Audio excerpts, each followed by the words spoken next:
Welcome sa recap ng One Piece episode 1143. Isa na namang nakakabaliw na laban at matinding twist ang naganap sa Egghead Island. Let's get into it. Grabe, nagsimula ang episode na to sa pinakamalupit na atake ni Luffy hanggang ngayon, literal na ginawang pancake ang isang admiral at pati na rin ang isang Gorosei. At habang pinapatawag lahat ng 5 matatandang elder sa iisang isla, si Vegapunk naman ay tuluyang inaagaw ang buong communication network ng mundo. Nagsisimula ang episode sa pag-hijack ng buong mundo. Lahat ng Denden Mushi, lalo na yung ginagamit ng Marines, sabay-sabay na nagising at biglang nag-broadcast ng iisang mensahe na hindi kayang pigilan, mula mismo sa pinakamatalinong tao sa buong mundo, si Dr. Vegapunk. Nagkakagulo ang Marines, desperado silang i-cut ang signal, pero wala silang magawa. Ginamit ni Vegapunk mismo ang network nila para mag-broadcast gamit ang pinakamalakas na signal na hindi kayang patayin kahit ng sinuman. Bumalik tayo sa flashback kung paano niya to na-set up. Isang pre-recorded message pala kasama lahat ng kanyang satellites, at buhay pa si Shaka. Kumpiyansa si Vegapunk na kapag nakarating ito sa mga news agencies, kakalat agad ang balita parang apoy. Pero si Shaka, na laging praktikal, agad na nagsabi ng butas sa plano, paano kung i-censor ng world government? Aminado si Vegapunk na di niya naisip yun. Kaya dito nabuo ang plano, gamitin ang mismong Marine Network laban sa kanila. Una, gusto sana ni Vegapunk na maghintay ng 1 oras para makapaghanda lahat gamit ang mga visual Denden Mushi. Pero agad siyang siniple ni Shaka. Sobrang haba ng 1 oras, sapat na para mahanap sila at tuluyan silang patahimikin. Nakita ni Vegapunk ang punto, kaya nagpasya siya, 10 minuto lang. May 10 minuto ang buong mundo para maghanda sa katotohanan. Balik tayo sa kasalukuyan, nagsisimula na ang countdown. At si Vegapunk, na lagi nalang eccentric, naisip ang magtimpla ng kape sa gitna ng lahat ng ito. Samantala, sa Holy Land ng Mary Geoise, nag-uusap telepathically ang 4 pang elder kasama si Saturn na nasa Egghead. Nakakabaliw isipin, parang mind-to-mind communication kahit libu-libong milya ang layo. Devil fruit ba to? Advanced hockey? Walang nakakaalam, pero nangyayari. Diretso sila sa usapan, patay na ba talaga si Vegapunk? Ipinasa ni Saturn ang ulat na nakita niyang binigyan ni Kizaru ng parang fatal blow si Vegapunk. Kaya kampante siyang tapos na ang trabaho. Agad namang naisip ng iba na ang broadcast na ito ay parang dead man's switch, isang huling plano na i-trigger lang kapag siya'y napatay. Kaya priority nila ngayon, hanapin ang pinagmumulan ng signal. At tama ang hinala nila, nasa labo face ito, nakasalukuyang protektado ng Frontier Dome. Habang umaandar ang 10-minute timer, ipinakita rin ang reaksyon ng buong mundo. Sa Dressrosa, makikita sina Rebecca, Leo, at Kairos na nagmamadaling ayusin ang malalaking screen.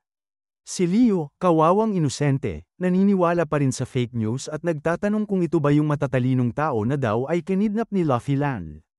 Agad siyang pinatigil ni Rebecca, sinabi niya huwag maniwala sa mga kasinungalingan na ginagawang masama ang kaibigan niyang si Lucy. Sa Fuchsia Village, sinabi ni Mayor Whoopslap na wala silang mga mamahaling projector, kaya makikinig na lang sila sa audio. Samantala, sa headquarters ng World Economy newspaper, naroon si Vivi kasama si Wapol. Halatang nag-aalala siya habang nagtatanong kung nasaan si Luffy. Si Big News Morgans naman, halos mabaliw sa sobrang tuwa. Napansin niya agad na kahit gamit ang marine frequency, walang encryption ang signal. Naspot pa niya na pre-recorded ang mensahe dahil sa orasan na nakikita sa background. Lipat tayo sa Water 7 kung saan gabi na. Nagising ang legendary shipwright na si Iceberg at agad naramdaman na may kakaiba. Sinabihan niya ang kanyang secretary na si Alice na ihanda ang mga screen, pero bago pa siya matapos magsalita, ginawa na pala ito ni Alice. Ang lupi ng babaeng to, sinabi niya na nakalatag na ang mga screen sa lahat ng dock ng syudad. Kumakalat ang reaksyon sa buong mundo. Sa West Blue, nagugulat ang mga tao sa itsura ni Dr. Vegapunk, lalo na sa hiwang ulo niya na parang mansanas. Sa North Blue, kahit giniginaw, nagsisiksikan ang mga tao para mapakinggan ang taong nagbigay ng kaliwanagan sa mundo. Sa South Blue, iniisip ng lahat kung ano kayang mahalagang bagay ang ipapahayag ni Vegapunk. Baka daw bagong imbensyon o revolusyonaryong tuklas. At sa Kamabaka Kingdom, nakatutok ang buong Revolutionary Army. Nagulat si Ivankov sa bagong Applehead look ni Vegapunk. Si Koala naman, hindi makapaniwala na nakikita na niya ito ng harap-harapan. Si Morley ay hanga sa tapang ni Vegapunk para gumawa ng ganitong kaguluhan. Si Dragon lang ang tahimik, nanunood at nagbabalik tanaw sa sinabi noon ni Shaka, na malapit na siyang mamatay. Grabe, tahimik lang si Dragon habang lahat ay aligaga. Balik tayo sa Egghead, kung saan nangyayari ang tunay na kaguluhan. Si Luffy, nasa higanteng Gear 5 form, mahigpit na hawak sina Kizaru at Saturn. Naiinis na siya, kasi parang walang epekto ang mga suntok niya kay Saturn. Sinamantala ni Kizaru ang pagkakataon at nagpaputok ng laser mula sa kanyang mga mata, habang si Saturn naman ay tinaas ang kanyang makamandag na paa para umatake. Pero sobrang laki ni Luffy, na iwasan niya ang lahat nang hindi binibitawan ang dalawa. Hindi niya sila pakakawalan hanggat hindi ligtas ang kanyang mga kaibigan. Kaya nag-isip siya ng bagong plano. Hinayla niya pabalik ang kanyang malalaking braso at sumigaw. Gomu Gomu no Don symbol. Pinagdikit niya ang dalawang kamay niya, naipit sa gitna sina Kizaru at Saturn. Boom! Sobrang lakas ng impact. At nang ibukan niya ang kanyang mga palad, pareho ng pino na parang papel sina Admiral at Gorosei, may mga bituin pang umiikot sa ulo nila. Ang level ng pang-iinsulto, sobra. Pagkatapos nun, kinuha ni Luffy ang dalawang flat na kalaban at pinaikot-ikot pa sa daliri niya parang pizza dough. Sa sobrang katawa-tawa, tinatawag na nila ngayon si Kizaru na Pizarro. Habang nangyayari ito, isang marine na may binoculars ang nakakita sa lahat. Alam niyang delikado, lalo na't nagbanta si Saturn na papatayin ang sinumang maglalakas loob na tumingin sa kanya nang walang pahintulot. Pero pinili pa rin niyang sumilip, para lang masaksihan kung paano ginagawang cartoon ni Luffy ang dalawang pinakamapanganib na tao sa mundo.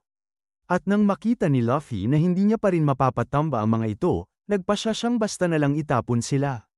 Sa isang ngiting malapad, inihagis niya sila papuntang dagat.